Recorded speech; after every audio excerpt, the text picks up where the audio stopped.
Hello friends, today's fourth video of our descriptive series and today's topic is Motor Vehicle Act.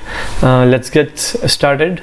This is me Dipendra Singh Shaktawat. This is the score of last 3 years of SSC CGL and these are my 2 videos on YouTube. Please do watch. These are very important for your 2019 Tier 3 perspective. So let's कुछ important points जो मैं आपके साथ बताना चाहूँगा कि content मैंने जो आपको प्रोवाइड कर रहा हूँ पिछले वीडियोस चाहे इस वीडियोस के अंदर वो थोड़ा एक्सेस में है, थोड़ा ज़्यादा दे रहा हूँ मैं ताकि आप अपने कंफर्ट के हिसाब से उसमें से चूज़ कर पाओ आपको क्या लिखना है क्या नहीं लिखना है। जितना आपको ज़रूरत है उतना आप लो। फिर भी मैं बोलूँगा कि कम से कम 4 to 5 फैक्ट्स आपके ऐसे के अंदर होने चाहिए जिससे एक स्पेशल अटेंशन ज़रूर एग्जामिनर के साथ आपकी बनती है, क्योंकि फैक्ट्स बहुत ज़्यादा अपने आप के अंदर एक जीती जागती तस्वीर रखते हैं और वो अपने आप में खुद बहुत कुछ बयां कर देते हैं। आप कितनी भी डिबेट्स देखते होंगे, डिस्कशंस देखते होंगे, वहाँ पे जितने भी आर्ग्यूमेंट्स होते हैं उनमें फैक्ट्स के दम पे ही आप अपना पॉइंट को सपोर्ट करते हो, तो आपके फैक्ट्स बहुत ज़्यादा इंपॉर्टेंट होते हैं। तो कम से कम 4-5 फैक्ट तो आपके उसमें ऐसे में होने चाहिए, ठीक है। आपका ऐसे इन्फॉर्मेटिव इंप्रेसिव होना चाहिए, क्योंकि 250 वर्ड्स बहुत ज़्यादा नहीं है, बहुत कम है। आप जो मैं कंटेंट दे रहा हूँ उसको ये पॉसिबल ही नहीं है कि 250 वर्ड्स में ये सारा कुछ लिखा जाए। जो आपको अच्छा लगे उसको आप लो, बाकी आप लीव इट, ठीक है दोस्तों। आप अपने ऐसे को इस तरीके से प्रिपेयर करो कि आपके सामने अगर कोई इम्प्रॉम्प्टू या कोई नया टॉपिक भी आ जाता है तो आप अपना जितना भी नॉलेज है उसको कलेक्ट करके और वो सारा का सारा नॉलेज उस टॉपिक पे लगा के उस टॉपिक को आप बहुत अच्छे से लिखे और बहुत अच्छे उसमें नंबर लेके आए, तब तो बात है कि आपने अपनी प्रिपरेशन करी है, ठीक है ना। तो ये सारी बातों का आपको ध्यान रखना है और अब स्टार्ट करते हैं हमारा टॉपिक, ठीक है। जो ये मोटर व्हीकल एक्ट है ये 2019 के अंदर आया था, ठीक है। और एक मैं आपको टैगलाइन देना चाहूँगा कि दुर्घटना से देर भली, ठीक है, better be late than never, ठीक है। आप थोड़ा टाइम रुक के और अपनी स्लो आप अपनी व्हीकल्स ड्राइव करके आप अपनी जान को बचा सकते हो। दोस्तों इसका जो मेन एम है इस एक्ट का वो ये है कि आपको पब्लिक की जो रोड सेफ्टी अवेयरनेस है उसको बढ़ावा देना है, ट्रैफिक रूल्स को भी अच्छे से इम्प्लीमेंट कर पाएँ, उनको अच्छे से लोग फॉलो कर पाएँ, इसकी अवेयरनेस बढ़ानी है। और ऑब्वियसली हमें थोड़े एक्सीडेंट रेट्स भी कम करनी, जब लोग ट्रैफिक रूल्स को फॉलो करेंगे तो एक्सीडेंट रेट ऑब्वियसली डिक्रीज ज़रूर होगी, ठीक है ना। तो इस जो एक्ट को इम्प्लीमेंटेशन में लाया गया था वो 1 सितंबर 2019 के अंदर लाया गया था। एक जो मिनिस्ट्री इसके अंदर इन्वॉल्व है, जो इसकी गवर्निंग बॉडी है वो है मॉर्थ का मतलब है ministry of road transport and highways, ठीक है ना दोस्तों। और इसके जो मिनिस्टर हैं वो है नितिन गडकरी जी। और दोस्तों जो अगर मैं हिस्टोरिकल की बात करूं तो मोटर व्हीकल जो बिल था वो फर्स्ट टाइम आया था 1989 के अंदर। वो आज से लगभग आप देख सकते हो कि 30 ईयर्स हो चुके हैं उसको आए हुए। और टाइम के साथ में with the passage of time हमें ज़रूरत पड़ती है कि हम अपने जितने भी एक्ट्स हैं उनको हम मॉडिफाई करें, उनको अमेंड करें और टाइम के सिंक्रोनाइजेशन के साथ में हम चलें। आज ज़माना बदल चुका है, तब ज़माना अलग था, आज की नेसेसिटीज़ अलग हैं, ठीक है। इसको ध्यान में रखते हुए ये एक्ट लाया गया है। अब शुरुआत करते हैं कि अभी तक ऐसा क्या हुआ है कि हमको इसके ऊपर ज़्यादा फोकस करने की ज़रूरत पड़ी है। WHO की 2018 के अंदर एक रिपोर्ट आई थी जिसके अंदर ये बताया गया था कि वर्ल्ड के अंदर सबसे ज़्यादा एक्सीडेंट्स अगर कहीं होते हैं तो वो सिर्फ इंडिया के अंदर होते हैं। नियरली लास्ट 5 ईयर्स के अंदर इंडिया के अंदर 7.33 लाख पीपल डाई हुए हैं, 7 लाख प्लस लोगों ने अपनी जान गंवाई है एक्सीडेंट्स के कारण, जिन एक्सीडेंट्स को हम मिनिमाइज कर सकते हैं और हम रोक सकते हैं अपनी अवेयरनेस के थ्रू, ठीक है। मॉर्थ की जो ministry of road transport and highways है 2017 के अंदर उसकी एक रिपोर्ट आई थी कि इंडिया के अंदर हर साल 5 लाख एक्सीडेंट होते हैं और उन 5 लाख एक्सीडेंट्स के अंदर में से 1.5 लाख पीपल अपनी जान गंवा देते हैं, जो कि अपने आप के अंदर एक बहुत बड़ा कंसर्न है। आज अब कोरोना भी अगर चल रहा है तो आज 1.5 का आंकड़ा होता है ना, उसको अभी तक वो छू नहीं पाया है। तो हम ऑलरेडी कितने ज़्यादा सीरियस इशू से जूझ रहे हैं, तो ये आपको नोटिस करना चाहिए। इसकी बहुत ज़्यादा ज़रूरत थी इंडिया के अंदर, क्योंकि पॉपुलेशन बहुत ज़्यादा है, व्हीकल्स बहुत ज़्यादा है, तो उनके लिए जो उनके रूल्स होने चाहिए वो ज़रूरी है हमें टाइम के साथ में उनको अमेंड करना। और इन एक्सीडेंट्स की वजह से जो इंडिया की इकोनॉमी पे इम्पैक्ट पड़ता है वो लगभग 1 लाख करोड़ एनुअली का हमें इम्पैक्ट देखने को मिलता है, जो कि अपने आप के अंदर बहुत बड़ा फिगर है। ठीक है, इस जो एक्ट आया है इसके अंदर क्या क्या प्रोविजंस हैं, इसके अंदर जो पेनल्टीज जो थी पहले उनको 10 टाइम्स बढ़ा दिया गया है। अगर पहले 100 रुपये का चालान कटता था तो अब 1000 का कटता है फॉर एग्जांपल। इस एक्ट के अंदर टोटल 63 प्रोविजंस हैं, जिसके अंदर सारी पेनल्टीज हो गई, चाहे आपका लाइसेंस रजिस्ट्रेशन हो गया, नेशनल ट्रांसपोर्ट पॉलिसी, और भी जितने भी इसके अंदर 63, ये 2-3 है सिर्फ आपको नाम से बताएं, टोटल 63 प्रोविजंस है, ये आपको पता होना चाहिए। अब इसके अंदर कुछ फाइन्स की बात कर लेता हूँ। ज़रूरी नहीं कि आप ये सारे के सारे फाइन्स अपने ऐसे के अंदर लिखो, 1-2 आप लिख लोगे तो अच्छा रहेगा।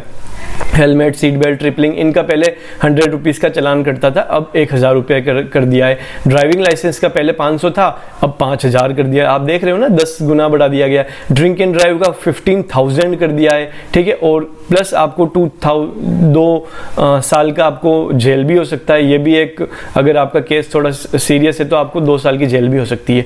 जो जुवेनाइल होते हैं, जो 18 साल से कम के अगर बच्चे ड्राइव कर लेते हैं और उनसे अगर कोई ऑफेंस हो जाता है तो उसका जो चालान कटेगा वो 25,000 का कटेगा। ये भी बहुत सही चीज़ है, ताकि लोग अपने बच्चों को, मैच्योर को गाड़ी ना दें और कहीं ना कहीं कुछ नुकसान होने से पब्लिक का बचा सकें। रेश ड्राइविंग का 5000 रुपीज़ है। पिलन राइडर जो होता है, जो गाड़ी के पीछे बैठा हुआ होता है, उसको बोलते हैं, उसके लिए भी सेफ्टी रूल्स हैं, नए रेगुलेशंस हैं। आप कहीं रोड पे हैं और अगर आप इमरजेंसी व्हीकल्स को अगर आप नहीं पैसेज दे रहे हैं तो उसका भी फ़ाइन है। तो ऐसे टोटल 63 प्रोविजंस हैं। एक फ़ाइन ये भी है कि जो रोड कंस्ट्रक्शन के जो कॉन्ट्रैक्टर्स होते हैं, कई बार हम देखते हैं पॉथहोल्स होते हैं बहुत सारे रोड के ऊपर, जिनकी वजह से भी बहुत सारे एक्सीडेंट्स होते हैं, बहुत सारे लोगों को इंजरीज होती है। तो उनके लिए भी इस बार स्ट्रिक्ट रूल्स बनाए गए हैं कि उनके जो फाइन्स होंगे वो अप टू 1 लाख रुपीज़ जा सकते हैं, जो कि उनके लिए भी एक कंसर्न का विषय है। और अब इसके बेनिफिट्स की बात करते हैं कि इससे सबसे ज़्यादा फ़ायदा क्या होने वाला है। इससे सबसे ज़्यादा फ़ायदा होगा कि रोड के ऊपर थोड़ा डिसिप्लिन बढ़ेगा, ज़रूर बढ़ेगा। ठीक है ना, डेथ रेट्स कम होगी, क्योंकि एक्सीडेंट कम होंगे तो डेथ रेट्स भी कम ही होएगी। और लोगों के अंदर इन जो अवेयरनेस होगी रूल्स और रेगुलेशंस के रिगार्डिंग, वो कहीं ना कहीं इंक्रीज़ होगी, क्योंकि फाइन्स बहुत ही हैफ्टी हैं और लोगों को डरा देने वाले हैं। तो लोग डर डर के अपना काम करेंगे, जो कि अच्छा है। ऐसे ये डर अच्छा है, ठीक है ना। इस पर इसकी कुछ नेगेटिव साइड भी है, जो कि हमेशा होती है। हर चीज़ के 2 पहलू होते हैं कि जो ट्रैफिक पुलिस वाला करप्शन करता था वो पहले 100 रुपये या 200 रुपये में मान जाता था, अब उसको भी 500-700 रुपये लोग देंगे और कहीं ना कहीं इसका करप्शन बढ़ेगा। तो गवर्नमेंट को इस चीज़ को थोड़ा चेक करना चाहिए कि करप्शन ज़्यादा ना बढ़ पाए, और हम मिनिमाइज़ कर सकते हैं करप्शन को, नील तो नहीं कर सकते। और कई बार होता है कि पुलिस वाले जो होते हैं, ट्रैफिक पुलिस वाले, हमें अननेसेसरी हरास करते हैं कि आप अपने डॉक्यूमेंट्स दिखाओ, आपके पास ये नहीं, आपके पास वो नहीं, क्योंकि हमें हमारे राइट्स के बारे में नहीं पता होता है, तो वो हमें अननेसेसरी हरास करते हैं बहुत टाइम। जो ये फाइन्स है ये बहुत हैफ्टी है, तो कहीं ना कहीं ये फाइनेंशियली बर्डसम भी है। किसके लिए? मोस्टली मिडिल क्लास फैमिलीज और लोअर मिडिल क्लास जो पुअर्स होते हैं उनके लिए, क्योंकि ऑलरेडी फ्यूल बहुत कॉस्टली है, फिर टोल टैक्स दो, इंश्योरेंस, और ऐसे करके मतलब एक व्हीकल के साथ में बहुत सारे फैक्टर्स एसोसिएटेड होते हैं जिनका हमें ध्यान रखना पड़ता है, उनकी मेंटेनेंस। तो हर आदमी इतना अफोर्ड नहीं कर पाएगा कि इतने हैफ्टी फाइन उसको, अगर एक बार, जैसे एक एग्जांपल देता हूं मैं आपको, कि अभी एक पहले न्यूज़ सुनने में आई थी कि एक कोई रिक्शा वाला था, उसका अगर पुलिस वालों ने चालान काटा था, वो करीबन 47,000 का था। दोस्तों, अगर किसी रिक्शे वाले जिसकी इनकम ही महीने की 10-15 हज़ार होती है, अगर उसका 47,000 का अगर कोई चालान काट देगा तो उसको 2-3 महीने तो उसको होता ना ठीक करने में ही लग जाएंगे।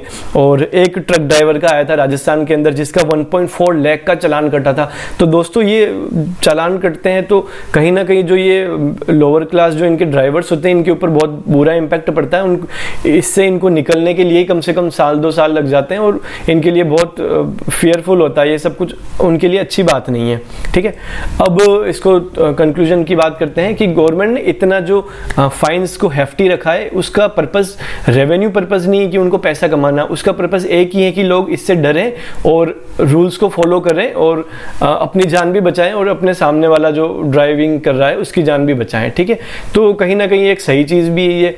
और अब इसमें बात आती है कि इस जो ये एक्ट है, इसको कहीं ना कहीं गवर्नमेंट को और हमें मिलके एक मास मूवमेंट में बदल देना चाहिए। जैसे कि स्वच्छ भारत जो इनका अभियान था उसको एक मास मूवमेंट में बनाया, तो लोग कहीं ना कहीं पर्सनल लेवल पे, इंडिविजुअल लेवल पे वो उसको फॉलो कर रहे थे और उसका मूवमेंट बना रखा था। एक्टर्स हो गए, फिल्म मेकर्स हो गए, नेशनल लीडर्स हो गए, और भी लीडर्स हो गए, जितने भी इन्फ्लुएंसर है सोशल सोसाइटी के लिए, उनको टेक पार्ट करना चाहिए इस चीज़ के लिए और लोगों को अवेयर करना चाहिए रूल्स रेगुलेशन और उनके राइट्स के लिए, ताकि उनका कोई एक्सप्लॉयटेशन ना हो, उनका फालतू का हरासमेंट ना हो और वो भी अपने चालान कटने से बच सकें, और कहीं ना कहीं उनका भी फायदा, अगर वो ग्रो करेंगे तो हमारा नेशन ग्रो करेगा। एक इंडिविजुअल ग्रो करता है तभी एक नेशन ग्रो करता है। ठीक है दोस्तों, तो ये हमारा एक ऐसे कंप्लीट था, और कुछ 2 टैगलाइंस है जो मुझे ठीक लगी, मैंने ऐड किए यहाँ पे। एक्सीडेंट्स ब्रिंग्स टीयर्स, ठीक है, लेकिन सेफ्टी ब्रिंग्स चीयर्स,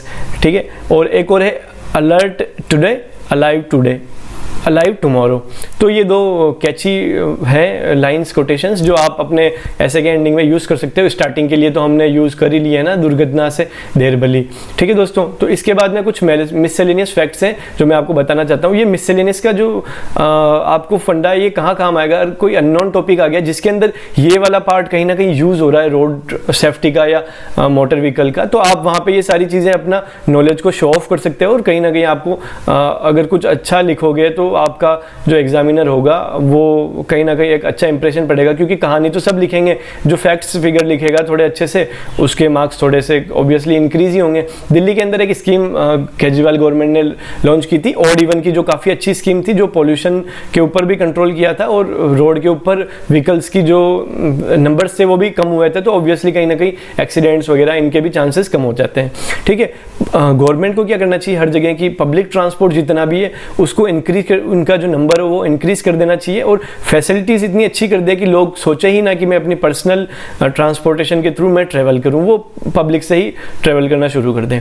एक फास्ट टैक्स का है जो 1 दिसंबर 2019 से लागू किया था, जो कि रोड्स के ऊपर जो टोल टैक्स होते हैं उनकी वहाँ पे बहुत लंबी लंबी लाइनें लग जाती हैं कई बार पैसे देने के चक्कर में, तो फास्ट टैक्स कहीं ना कहीं अपनी स्मूथनेस को बढ़ाता है और टाइम सेविंग के लिए एक अच्छा फॉर्मूला है, अच्छा फैक्टर है। ठीक है दोस्तों, जो एक्सीडेंट हो जाते हैं तो रोड्स के ऊपर पोस्ट एक्सीडेंटल जो सर्विसेज होती है उनकी थोड़ा और फोकस करना चाहिए कि किसी की जान जा रही है, जाते जाते अगर बच जाती है तो इससे अच्छा कुछ भी नहीं हो सकता, ये आपको पता होना चाहिए। रोड के ऊपर साइन बोर्ड्स कंप्लीट होने चाहिए, कैमरास लगे होने चाहिए ट्रैफिक सिग्नल्स के ऊपर, ताकि अगर कोई नियम तोड़ता भी है तो आप कैमरास के थ्रू उसको आइडेंटिफाई करके और उसका चालान उसके घर पे भिजवा सकते हो। सब कुछ ऑनलाइन आजकल हो रहा है, ये डिजिटल इंडिया है। तो ये कुछ इनिशिएटिव्स है जो गवर्नमेंट को थोड़ा और फोकस करना चाहिए। हालांकि सब कुछ ये चल रहा है लेकिन सिर्फ बिग सिटीज़ में ही चल रहा है, बाकी अगर आप स्मॉल सिटीज़ में जाओगे तो आपको ये कुछ भी देखने को नहीं मिलेगा, इसलिए इस पर भी फोकस करने की ज़रूरत है। और जितनी भी सिटीज़ हो गई है उनमें जितने भी हैवी व्हीकल्स की एंट्री है वो कम हो जानी चाहिए, क्योंकि ज़्यादातर एक्सीडेंट जो होते हैं वो ट्रक से और जो हैवी व्हीकल्स हैं उनके थ्रू ही होते हैं। तो अगर उनको बाईपास के थ्रू अगर सिटी से बाहर निकाल दिया जाएगा तो कहीं ना कहीं आपको काफ़ी फ़ायदा मिलेगा, आपकी सिटीज़ के अंदर रश कम होगा और एक्सीडेंट्स की जो होती है ना फ्रिक्वेंसी वो भी कम होगी। तो ये मिसलेनियस फैक्ट्स है जो कुछ आपको पता होने चाहिए। तो ये था हमारा मोटर व्हीकल एक्ट दोस्तों, और do not forget to like share subscribe. अगर आपको ये वीडियो अच्छा लगा है तो प्लीज़ आपको इसको शेयर करना चाहिए और अपने इस चैनल को आपको सब्सक्राइब करना चाहिए, और मैं आपके साथ में ऐसे ही वीडियो लाता रहूँगा यूज़फुल। आप इस कंटेंट को अच्छे से लिखिए और अच्छे मार्क्स लाने में आपको बहुत हेल्प मिलेगी दोस्तों। तो थैंक यू वेरी मच।